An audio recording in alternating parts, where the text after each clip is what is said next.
नमस्कार, मैं चंदन कुमार और आप देख रहे हैं अपना पसंदीदा चैनल अंगवानी। देश भर के तमाम कर्मचारियों को राम राम है, नमस्कार है, जय हिंद है। साथियों, ये वीडियो आपके लिए बेहद खास है क्योंकि जिस तरह से सरकार ने यूनिफाइड पेंशन स्कीम यानी नई पेंशन व्यवस्था का ऐलान किया और उस पर कर्मचारियों के धीमे रिस्पॉन्स के बाद जो है सरकार भी इस सोच में पड़ गई कि आखिर इसको ज्यादा से ज्यादा कर्मचारियों तक कैसे पहुंचाया जाए, ज्यादा से ज्यादा कर्मचारियों के बीच इसकी एक्सेप्टेबिलिटी कैसी बढ़ाई जाए। तो जाहिर तौर पर सरकार ने तमाम फीडबैक पर भी गौर किए। बाकी जो जेसीएम स्टाफ साइड है उनके भी नेताओं से मुलाकात हुई, उसमें भी जो है सरकार ने कर्मचारियों का मूड भांपा। तो इसके बाद जो कोशिश जारी है, जो आजकल गहमा गहमी है, उसमें जो यूपीएस में जो विसंगतियां हैं उसको लेकर जो है बहुत रोज कुछ ना कुछ चर्चा होती रहती है कि इस पर बात करने, किसको हटाया जाए, इसको सही किया जाए, ताकि जो जो कहते हैं ना कि जो बड़ी विसंगति है कम से कम पहले उसको हटा दिया जाए, जिससे कि कर्मचारी इसके मन में जो है इसके प्रति ज्यादा से ज्यादा आकर्षण बढ़े और यूपीएस को ले। तो इसमें जो मैं आपको बात करने वाला हूं, जो इस वीडियो में आपको बताने वाला हूं, वो एक और बड़े सुधार की बात है। जो यूपीएस में एक और बड़ी विसंगति, मुझे लगता है कि शायद बहुत लोगों का इस पर ध्यान नहीं गया था, लेकिन जब सरकार की तरफ से ये कोशिश हुई थी कि तमाम कर्मचारियों के बीच जाकर जो है यूपीएस के फायदे बताए, यूपीएस में जो भी चीजें हैं, भले आप बहुत लोगों को खराब लग रहा होगा, लेकिन हम तो देखिए जो हो रहा है वो आपको बता रहे हैं। तो जिस तरह से सरकार ने आउटरीच का प्रोग्राम बनाया, कैसे हम जो है कर्मचारियों के बीच जाए, उसमें उस दिन जो है उस ऑनलाइन सेशन में मैं भी मौजूद था और उसमें जो एक सवाल एक लोगों ने पूछा था वो मुझे भी बड़ा अटपटा लगा था। उसमें ये था कि अगर कर्मचारी की मृत्यु हो जाती है, अगर कर्मचारी की मृत्यु हो जाती है और कर्मचारी अगर बैचलर है तो उसका पैसा कहां जाएगा।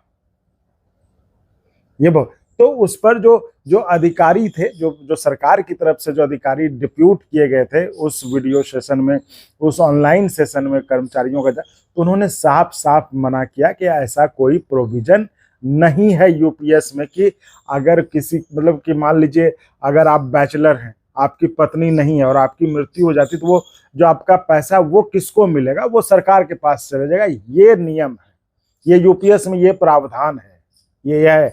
ये हमने उसी ऑनलाइन सेशन में सुना था, किसी एक कर्मचारी ने सवाल पूछा था, तो वहां पे उन्होंने साफ साफ कहा कि यूपीएस में ऐसा कोई प्रोविजन नहीं है कि कोई अगर बैचलर है और अगर उसके बाद की स्थिति में अगर उनकी मृत्यु हो जाती है, उस स्थिति में उनका पैसा किसके पास जाएगा, यानी कि वो पैसा सरकार के पास चला जाएगा। ऐसा नहीं है कि जो उनके होता है ना कि आप अपना उत्तराधिकारी डिक्लेयर करते हैं कि मेरे बाद भाई मेरी सारी चीजें इनके पास जाए, तो उनको भी नहीं जाएगी। यहाँ पे ये बड़ी अजीब चीज मुझे भी लगी कि ये कैसी व्यवस्था है भाई, क्योंकि हर जगह भाई होता है कि अगर मेरा वो हायर है, मेरा वो लीगली हायर है, कानूनी रूप से हमने उसको उत्तराधिकारी बनाया, तो मेरी सारी सुविधाएं, मेरे सारे जो पैसे हैं वो उनके उसके पास जाना चाहिए। लेकिन यूपीएस में ये सुविधा नहीं थी और ये मेरे दिमाग में उसमें खटकी थी कि ये तो बड़ा अलग है। और जो कर्मचारी जिसने सवाल पूछा था वो भी थोड़ा सा कहते हैं ना उसको कि आश्चर्यचकित या कि क्या कहें, ऐसा उसका फीलिंग था कि क्या कहें इस पे ऐसा। तो इस पर जो चलिए तो उस पर हम आगे बढ़ाते हैं, इस पर क्या डेवलपमेंट। और पहले ये वीडियो देखिए जो कि ये सवाल पूछा गया था, मैं आपको वो वीडियो दिखाता हूँ। ये ऑनलाइन सेशन जो हुआ था उसमें ये वीडियो आप पहले उसको देखिए, फिर मैं आपको बताता हूँ। To government securities. Now government securities is the government bonds, no risk. No, sir. I want to word it that way. That is the government liable in any terms to return They are to saying us whatever will be they had? whatever will be the benchmark corpus, your corpus should be equivalent to that. If you are concerned, no, sir, equity market can go down, then there is an option that you can opt for default pattern where only 15% equity is there, or you can opt for GSEC. But if you ask me personally, not as an official, that no, always equity is going to give you good return, go for LC25. And as you are getting close to retirement, maybe after 50 year or 52 year, you can switch your money from equity to government securities. So when you are going to retire, your entire money is to government securities. This way you can manage the risk. but I will not advise you, do not go for equity. But management of risk is important. So what you can do is start with LC50 if you are young, then buy 50-55, switch over your money from that fund into government securities fund. That will be the right advice. Thank you so much, sir. Sir, two quick questions more. If the age left for superannuation, like I am left with 23 years of service, not exactly 25. So, No, 23 is a good amount. No? 23, we are not saying 25. I'm saying total 25 year of service. We are saying. no, sir, like I'm left with 23 years How now. many you have worked? How many years you have put in? Okay, it's already been 8 years. So So, 8 and 25, 23 will be 30. Na? okay, sir. Sir, It will one be more last than that. thing. Like the documents always say the spouse. So, what for people who are not married? Like for NPS, the nominee is my sister. No, in NPS, nominee option is there. There is no chance of anybody other getting pension. It will be legally wedded spouse on the date of person when he deceased. So It's for very clear. unmarried people, it cannot be the blood No, relations. no options. I cannot comment. It is not there. Sorry. Okay, sir. Thank you so much, sir. Thank you. Hello. Oh, yeah. तो साथियों सुना आपने ये सवाल जवाब था जिस पर कि एक कर्मचारी के सवाल में के जवाब में जो सरकारी अधिकारी थे जो यूपीएस के बारे में बता रहे थे उन्होंने साफ साफ कह दिया कि ऐसी कोई व्यवस्था यूपीएस में नहीं है। यानी कि अगर आप बैचलर हैं और आपकी मृत्यु हो जाती तो आपका सारा पैसा सरकार के पास चला जाएगा। तो इसको लेकर जो है भी मतलब सुगबुगाहट है, इसको लेकर भी सुगबुगाहट है कि आखिर ये मतलब कैसा अजीब सा फैसला है।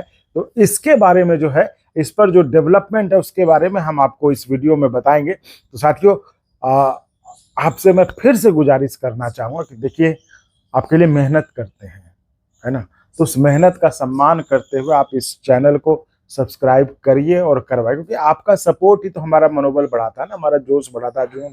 तभी तो हम आपके लिए भी खबर खोजने की कोशिश करते, नहीं तो क्या यूपीएस क्या ओपीएस कहाँ क्या होता है हमें क्या मतलब।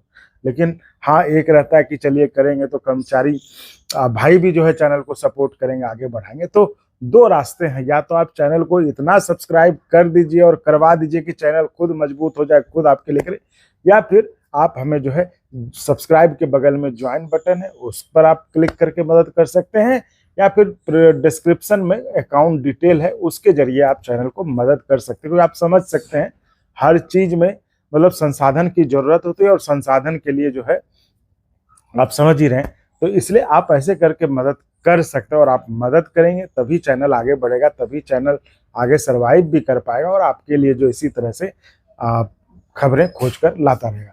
तो चलिए हम जो आ रहे थे इस बात पर कि आखिर ये जो यूपीएस में एक बड़ा अजीब सा प्रावधान है कि अगर आप सरकारी नौकर हैं और आप बैचलर हैं तो भाई वो कहाँ जाएगा पैसा आपकी मृत्यु के बाद। तो उसमें ये साफ साफ जो सरकार की तरफ से अधिकारी बैठे थे जो लोगों के सवालों के जवाब दे, उन्होंने साफ साफ कहा कि इसमें ऐसा कोई प्रोविजन नहीं है। तो साथियों ये बता रहा हूँ कि इसमें जो डेवलपमेंट है इस पर भी यह है कि इस पर जो सरकार से कर्मचारी नेताओं की तरफ से ये मांग की गई है कि ये जो है बड़ा मतलब अजीब ये प्रोविजन है, इस पर जो है सुधार करते हुए जो लीगली हायर मतलब जो कानूनी रूप से जो बाकी अन्य पेंशन सिस्टम में ये सुविधा है कि भाई ये हमारे अगर उत्तराधिकारी हैं, वैध उत्तराधिकारी हैं, मेरे कानूनी रूप से जो उत्तराधिकारी हैं वो उनको दिया जाए, ये छोड़ नहीं दिया जाए, पैसा सरकार न ले ले कि भाई अब इसका कोई नहीं तो इसको सरकार ले। आखिर उसने किसी कारणवश जो है जो भी मान लीजिए कोई शादी नहीं करता है तो भाई उसका कोई लीगल तो हायर है ना, उसने बनाया है ना कि आखिर उसकी प्रॉपर्टी उसकी जो भी चीजें सब किसी के पास जाएंगी। तो उसी तरह इनका ये जो पैसा है जो इनके जो जीवन भर जो इन्होंने सरकार की और देश की सेवा की है उनका जो पारिश्रमिक है वो ऐसे ही वापस न जाए, बल्कि उनके जो उत्तराधिकारी हैं जो कानूनी रूप से वैध उत्तराधिकारी हैं ये उनके पास जाए। इसको लेकर भी बड़ी सुगबुगाहट तेज है और इसको लेकर सरकार से मांग की गई है कर्मचारी नेताओं की तरफ से। तो इसमें साफ साफ कहा है, इसमें साफ साफ कहा गया है कि इसको जो है तुरंत चेंज करके जो उनके लीगल है यानी जो कानूनी रूप से जो उनके उत्तराधिकारी हैं उनको तुरंत जो है इनका भुगतान होना चाहिए, उनको पैसा उधर ट्रांसफर होना चाहिए, ना कि सरकार अपने पास रख ले, जैसा कि यूपीएस में ये प्रावधान है। तो इसको लेकर वही कह रहा हूँ कि इसको लेकर बातचीत सरकार से भी हुई है। तो इसमें आगे अब क्या होता है ये तो देखने वाली बात होगी, लेकिन ये है कि जिस तरह से अब सरकार के पास जो है कर्मचारी नेता और सरकार भी जो खुद सोच रही है कि आखिर यूपीएस में वैसी बड़ी विसंगति क्या है जिसको दूर करके कर्मचारियों के बीच इसे एक्सेप्टेबल बनाया जाए। तो उसमें से हमने आपको पहले भी बताया कि जो कि आपको डेथ एंड डिजेबिलिटी के मामले में जो एनपीएस की तरह आपको ओपीएस में ऑटोमेटिकली मिलने लगेगा, एक बड़ा सुधार जिसको लेकर की बहुत साल से मांग मतलब बहुत समय से मांग की जा रही थी, वो हो गया। ग्रेचुइटी का हो गया, फिर आपको टैक्स बेनिफिट का हो गया। तो इस तरह से अभी आपने देखा है कि वो वीआरएस को लेकर अब मांग तेज हो गई कि वीआरएस लेने की स्थिति में जो है आपको वेट ना करना पड़े, आपको तत्काल उसी दिन से पेंशन मिले। तो इसको लेकर जो है तेज हुई, और इसको लेकर तो आपने अभी वीडियो में सुना ही होगा, जैसे हमने आपको पहले बताया था कि शिव गोपाल मिश्रा जी ने चिट्ठी लिखा था, लेकिन अभी के आपने जो 8 बजे जो वीडियो अभी जो रिलीज हुआ उसमें तो खुद शिव गोपाल मिश्रा जी की बातचीत हुई है, उसके बारे में भी उन्होंने बताया है। तो वो भी आपने सुना होगा। तो क्या बात है, उस पर क्या अपडेट है, वो सारा कुछ आपने सुना। उसके बाद अब जो इस पर चर्चा तेज है तो ये है कि अब शायद इसमें भी कुछ सुधार हो जाए। तो लेकिन बात वही है कि अब इसमें जब सुधार होगा तभी कुछ कहा जा सकता है, लेकिन लग रहा है कि सरकार भी अब इस मूड में है कि इस यूपीएस को जो है एक्सेप्टेबल बनाया जाए, उसमें जो मेजर विसंगतियां हैं, जो मेजर जो विरोध है जिस पर कर्मचारियों को, उसको सही करते हुए इसको ऐसा बना दिया जाए कि लोग इसे एक्सेप्ट कर लें। तो चलिए आगे जो भी इसमें डेवलपमेंट होता है, जैसे भी जो भी एक्शन होता है, तो हम आपको हमेशा की तरह बताते ही रहेंगे। तो फिलहाल के लिए इस वीडियो में इतना ही। आप ऐसे ही चैनल को लाइक शेयर सब्सक्राइब करते रहें। बहुत बहुत धन्यवाद। और अगर आपको अच्छा लगा तो एक बार और आपको मैं कहना चाहूँगा कि आप इसको प्लीज सब्सक्राइब और शेयर करते रहें ताकि हमारा भी मनोबल और सपोर्ट बना रहे।